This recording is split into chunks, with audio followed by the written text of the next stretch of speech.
Quelle densité de mousse EVA est la meilleure pour le cosplay? Alors j'ai pas la réponse à ça, mais c'est une question qui est posée souvent, donc on va parler un petit peu des différentes mousses que j'utilise. Je vais me concentrer sur la mousse EVA pour aujourd'hui, je vais parler d'aucun autre matériau, sinon la vidéo va durer 4 heures. Mais j'ai deux densités principales qui sont 100 kg par mètre... D'ailleurs c'est pas une densité, c'est une masse volumique. Qui sont 100 kg par mètre cube et 45. Donc la grise c'est haute densité et la noire c'est basse densité, même si ça veut pas dire grand chose. Personnellement je préfère combiner les deux selon la forme de la pièce, selon les détails, selon l'utilisation que je vais en faire. Et pour moi, il n'y a pas de règle, c'est un coup à prendre. À force d'utiliser différents types de mousse, vous allez finir par vous dire « Ah, ça c'est mieux pour faire des épaulières, ça c'est mieux pour faire des détails ».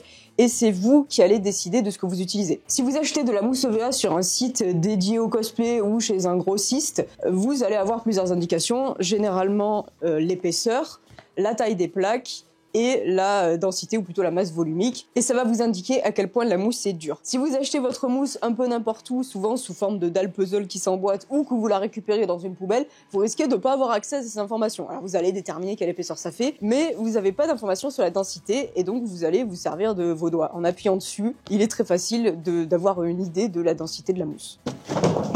Comme je l'ai dit, il n'y a pas de règle d'utilisation des différents types de mousse EVA. Par contre, je peux vous dire ce que je fais parce que visiblement, ça en intéresse certains. J'utilise de la mousse basse densité. Là, c'est de la 45 sur une épaisseur de 10 mm. Quand je dois faire des pièces rondes, quand je dois vraiment courber la matière, étirer, faire des casques par exemple, où je vais avoir plusieurs morceaux qu'il va falloir chauffer, former sur une boule ou sur un genou, puis assembler, c'est beaucoup plus simple de faire ça et on aura un résultat beaucoup plus régulier avec de la mousse qui a une plus basse densité. Quand j'ai découvert la mousse haute densité, j'étais tellement à fond dedans que je faisais tout avec et ça a été une grossière erreur. Je vous sors pas le rouleau parce que sinon jamais je le rentre dans l'armoire, mais là j'ai un rouleau haute densité de 10 mm d'épaisseur et qui a une masse volumique de 100 kg par mètre cube. C'est une horreur à plier, c'est une galère pas possible. J'ai essayé de faire des épaulières de Custodes avec et on voit distinctement les différentes plaques parce que j'arrivais pas à les courber suffisamment pour avoir quelque chose d'harmonieux.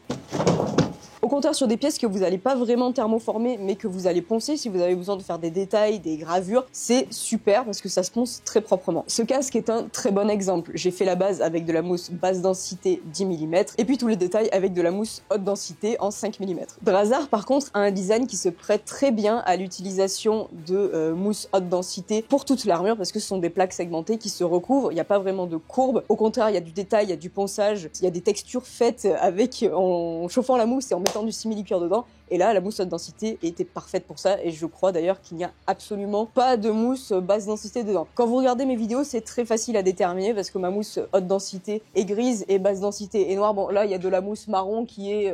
elle est où d'ailleurs?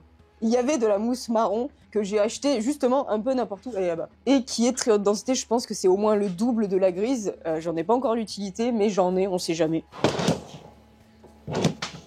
J'espère que ça répond à la question, et encore une fois, ne vous fiez pas qu'aux chiffres. Alors évidemment, ça peut être une très bonne indication si vous achetez de la mousse sur internet, sur des sites spécialisés, mais si vous avez de la mousse chez vous, allez-y au toucher, en fait, au feeling, et pour moi, c'est le meilleur moyen de choisir une densité de mousse. Comme d'habitude, n'hésitez pas si vous avez des questions techniques ou moins techniques, ça me fait toujours plaisir d'y répondre quand je suis capable d'y répondre, et peut-être à la prochaine fois.